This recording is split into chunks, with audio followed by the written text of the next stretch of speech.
ಮನಸ್ಸುಗಳಿಗೆ ನಮಸ್ಕಾರ. ಇದು ಈ ದಿನ ಪ್ರಮುಖ ಕ್ವಿಕ್ ಸುದ್ದಿಗಳ ಹೂರಣ.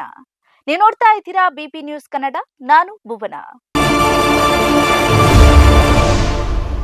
ಡಿಕೆಶಿ ಪರ ಗೃಹ ಸಚಿವ ಪರಮೇಶ್ವರ್ ಬ್ಯಾಟಿಂಗ್. ಮಾಜಿ ಸಿಎಂ ಕುಮಾರಸ್ವಾಮಿ ಹಾಗೂ ಡಿಸಿಎಂ ಡಿಕೆಶಿ ನಡುವೆ ಜಟಾಪಟಿ ಜೋರಾಗಿದೆ.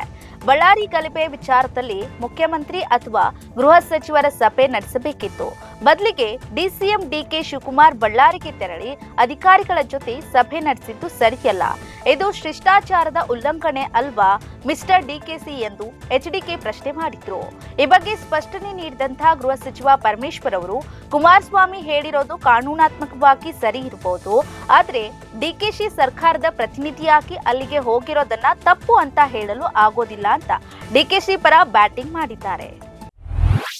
ಬೆಂಗಳೂರಿನಲ್ಲಿ ಕಾಲೇಜು ಆಡಳಿತ ಮಂಡಳಿ ಕಿರುಕುಳಕ್ಕೆ ಬೇಸತ್ತು ಡೆಂಟಲ್ ವಿದ್ಯಾರ್ಥಿನಿ ಆತ್ಮಹತ್ಯೆ ಮಾಡಿಕೊಂಡಿರುವಂತಹ ಘಟನೆ ವರದಿಯಾಗಿದೆ. ಬೆಂಗಳೂರು ನಗರ ಜಿಲ್ಲೆಯ ಆನೇಕಲ್ ತಾಲೂಕಿನ ಚಂದಾಪುರದ ಡೆಂಟಲ್ ಕಾಲೇಜು ವಿದ್ಯಾರ್ಥಿನಿ 22 ವರ್ಷದ ಯಶಸ್ವಿನಿ ನೇಣಿಗೆ ಶರಣಾಗಿದ್ದಾಳೆ. ದಂತ ವೈದ್ಯಕೀಯ ವಿದ್ಯಾರ್ಥಿಗಳಿಗೆ ಕಾಲೇಜಿನಲ್ಲಿ ಕಿರುಕುಳ ನೀಡ್ತಾ ಇರುವಂತಹ ಆರೋಪ ಕೇಳಿ ಬಂದಿದೆ. ಕಿರುಕುಳ ಕೊಟ್ಟ ಪ್ರಿನ್ಸಿಪಾಲ್ ಮತ್ತು ಅವಮಾನಿಸಿದ ಲೆಕ್ಚರ್ ವಿರುದ್ಧ ಕೂಡಲೇ ಕ್ರಮ ಕೈಗೊಳ್ಳಬೇಕೆಂದು ವಿದ್ಯಾರ್ಥಿಗಳು ಆಗ್ರಹಿಸಿದ್ದಾರೆ.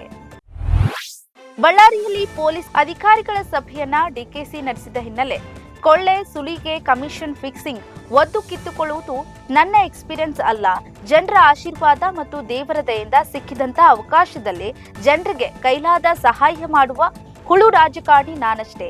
ನಿಮಗೆ ಸಿದ್ಧಿಸುವಂತಹ ಭಾರಿ ಅನುಭವ ನನಗಿಲ್ಲ, ವಿನಮ್ರವಾಗಿ ಒಪ್ಪಿಕೊಳ್ಳುವೆ ಎಂದು ಮಾಜಿ ಮುಖ್ಯಮಂತ್ರಿ ಎಚ್.ಡಿ. ಕುಮಾರಸ್ವಾಮಿ ಅವರಿಗೆ ಡಿಕೆ ಶಿವಕುಮಾರ್ ಅವರು ತಿರುಗೇಟನ್ನ ನೀಡಿದ್ದಾರೆ. ದೆಹಲಿ ಹೈಕೋರ್ಟ್ ಮಹಿಳೆಯೊಬ್ಬಳ ಗರ್ಭಾವ್ಯವಸ್ಥೆ ಮುಂದುವರಿಸಲು ಒತ್ತಾಯಿಸುವುದು, ಆಕೆಯ ದೇಹದ ಮೇಲಿನ ಹಲ್ಲೆ, ಗರ್ಭಪಾತಕ್ಕೆ ಪತಿಯ ಅನುಮತಿ ಅಗತ್ಯವಿಲ್ಲ ಎಂದು ದೆಹಲಿ ಹೈಕೋರ್ಟ್ ಮಹತ್ವದ ತೀರ್ಪನ್ನ ನೀಡಿದೆ. ಇದು ಆಕೆಯ ಮಾನಸಿಕ ಆರೋಗ್ಯದ ಮೇಲೆ ಪರಿಣಾಮ ಬೀರುತ್ತದೆ ಎಂದು ಅದು ಹೇಳಿರುವಂತದ್ದು. ಇನ್ನು ತನ್ನ ಮಾತನ್ನ ಕೇಳದೆ ಪತ್ನಿಯ 16 ವಾರಗಳ ಗರ್ಭಧಾರಣೆಯನ್ನ ಅಂತ್ಯಗೊಳಿಸುವುದಕ್ಕೆ ಸಿದ್ಧರಾಗಿದ್ದಂತಹ ಪತಿ ವಿರುದ್ಧ ದಾಖಲಿಸಿದಂತಹ ಕ್ರಿಮಿನಲ್ ಪ್ರಕರಣವನ್ನ ವಜಾಗೊಳಿಸಿದೆ. ಗರ್ಭಧಾರಣೆಯ ವೈದ್ಯಕೀಯ ಮುಕ್ತಾಯ ಕಾಯ್ದೆ ಅಡಿಯಲ್ಲಿ ಗರ್ಭಪಾತಕ್ಕೆ ಪತಿಯ ಒಪ್ಪಿಗೆ ಅಗತ್ಯವಿಲ್ಲ ಅಂತ ಸ್ಪಷ್ಟನೆಯನ್ನ ನೀಡಿದೆ. ಚುನಾವಣೆಯಲ್ಲಿ ನಿಖಿಲ್ ಕುಮಾರಸ್ವಾಮಿ ಸ್ಪರ್ಧೆ ಮಾಡುವ ವಿಚಾರಕ್ಕೆ ಸಂಬಂಧಪಟ್ಟಂತೆ ನಾನು ರಾಜಕಾರಣ ಮಾಡುವುದಕ್ಕೆ ಬಂದಿದ್ದೇನೆ, ಅದಕ್ಕಾಗಿ ನಾನು ಕೆಲಸ ಮಾಡ್ತಿದ್ದೇನೆ, ಈ ಬಗ್ಗೆ ಯಾವುದೇ ಪ್ರಶ್ನೆ ಬೇಡ ಅಂತ ನಿಖಿಲ್ ವಿಶ್ವಾಸವನ್ನ ವ್ಯಕ್ತಪಡಿಸಿದ್ರು. ಬೆಂಗಳೂರಿನ ಪ್ರೆಸ್ ಕ್ಲಬ್ನಲ್ಲಿ ನಡೆದಂತ ಸಂವಾದ ಕಾರ್ಯಕ್ರಮದಲ್ಲಿ ನಿಖಿಲ್ ಕುಮಾರಸ್ವಾಮಿ ಮಾತನಾಡಿ, ಪಕ್ಷದಿಂದ ಜಿಟಿ ದೇವೇಗೌಡರು ದೂರ ಇದ್ದಾರೆ ಎಂಬ ವಿಚಾರಕ್ಕಾಗಿ ಶಾಸಕ ಜಿಟಿ ದೇವೇಗೌಡರ ಬಗ್ಗೆ ದೊಡ್ಡವರು ಮಾತನಾಡ್ತಾರೆ, ಪಕ್ಷದ ಹಿರಿಯರು ವರಿಷ್ಠರು ಇದ್ದಾರೆ, ಅವರೇ ಈ ಪ್ರಶ್ನೆಗೆ ಉತ್ತರ ಕೊಡ್ತಾರೆ ಅಂದ್ರು. ಕಿಚ್ಚ ಸುದೀಪ್ ಅವರು ಯಶ್ ಹುಟ್ಟುಹಬ್ಬ ಪ್ರಯುಕ್ತ ಟಾಕ್ಸಿಕ್ ಚಿತ್ರದ ಟೀಸರ್ ಬಿಡುಗಡೆ ಮಾಡಲಾಗಿತ್ತು. ಇದಕ್ಕೆ ಉತ್ತಮ ಪ್ರತಿಕ್ರಿಯೆಗಳು ಬರ್ತಾ ಇವೆ. ಮತ್ತೊಂದೆಡೆ ಯಾರೋ ಕೆಲವರು ಇದರಲ್ಲಿ ಕಂಡು ಬಂದಂತಹ ಹಸಿ ಬಿಸಿ ದೃಶ್ಯಗಳ ಕುರಿತು ಟೀಕೆಗಳನ್ನ ಮಾಡಲು ಶುರು ಮಾಡಿದ್ದಾರೆ. ಈ ಟೀಕೆಗಳಿಗೆ ಸುದೀಪ್ ಖಡಕ್ ಉತ್ತರವನ್ನ ಕೊಟ್ಟು ಯಶ್ ಪರ ನಿಂತು ಶುಭ ಹಾರೈಸಿದ್ದಾರೆ. ಇತ್ತೀಚಿನ ದಿನಗಳಲ್ಲಿ ಕನ್ನಡ ಚಿತ್ರರಂಗದಲ್ಲಿ ಸ್ಟಾರ್ಗಳ ನಡುವೆ ಯಾವುದೂ ಸರಿ ಇಲ್ಲ, ಒಬ್ಬ ನಟರಿಗೆ ಮತ್ತೊಬ್ಬರು ಸಾಥ್ ಕೊಡೋದಿಲ್ಲ ಎಂಬ ಮಾತುಗಳು ಕೇಳಿ ಬಂದಿದ್ದವು. ಆದ್ರೆ ಇದೀಗ ಟಾಕ್ಸಿಕ್ ಸಿನಿಮಾದ ಟೀಸರ್ ನೋಡಿದಂತ ನಟ ಕಿಚ್ಚ ಸುದೀಪ್ ಟ್ವೀಟ್ ಮಾಡುವ ಮೂಲಕ ಯಶ್ಗೆ ಶುಭ ಹಾರೈಸಿದ್ದಾರೆ. ಜೊತೆಗೆ ಟೀಕೆಗಳಿಗೆ ಖಡಕ್ ಪ್ರತಿಕ್ರಿಯೆಯನ್ನ ನೀಡಿ ಗಮನ ಸೆಳೆದಿದ್ದಾರೆ. ರಿಷಬ್ ಶೆಟ್ಟಿ ನಿರ್ದೇಶನದ ಕಾಂತಾರ್ ಚಾಪ್ಟರ್ 1 ಆಸ್ಕರ್ ರೇಸ್ಗೆ ಪ್ರವೇಶವನ್ನ ಪಡೆದಿದೆ.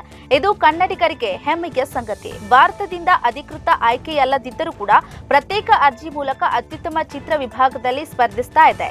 850 ಕೋಟಿಗೂ ಹೆಚ್ಚು ಗಳಿಸಿ OTTಯಲ್ಲೂ ಕೂಡ ಮೆಚ್ಚುಗೆ ಪಡೆದಂತ ಈ ಚಿತ್ರವು ಹಾಲಿವುಡ್ ಸಿನಿಮಾಗಳ ಜೊತೆ ಸ್ಪರ್ಧೆಯಲ್ಲಿದೆ. ಬೆತ್ತಲೆ ಕರೆ ಮಾಡಿ ಯುವಕನಿಗೆ ಲಕ್ಷ ವಂಚನೆ. ಖಾಸಗಿ ಕ್ಷಣಗಳ ಬಯಕೆ ಈಡೇರಿಸಿಕೊಳ್ಳಲು ಹಾಗೂ ಸುಂದರಿಯರ ಜೊತೆ ಹರಟೆ ಹೊಡೆಯೋದಕ್ಕೆ ಡೇಟಿಂಗ್ ಆಪ್ ಹಾಗೂ ಸಾಮಾಜಿಕ ಜಾಲತಾಣಗಳ ಮೊರೆ ಹೋಗುವವರ ಮುನ್ನ ಒಂದು ಸಲ ಎಚ್ಚರ ವಹಿಸಿ. ಆನ್ಲೈನ್ ಚೆಲುವೆಯರ ಬಲೆಗೆ ಬಿದ್ದು ಮೂವರು ಯುವಕರು ಪ್ರತ್ಯೇಕ ಪ್ರಕರಣಗಳಲ್ಲಿ ಲಕ್ಷಾಂತರ ರೂಪಾಯಿ ಕಳೆದುಕೊಂಡಿದ್ದಾರೆ.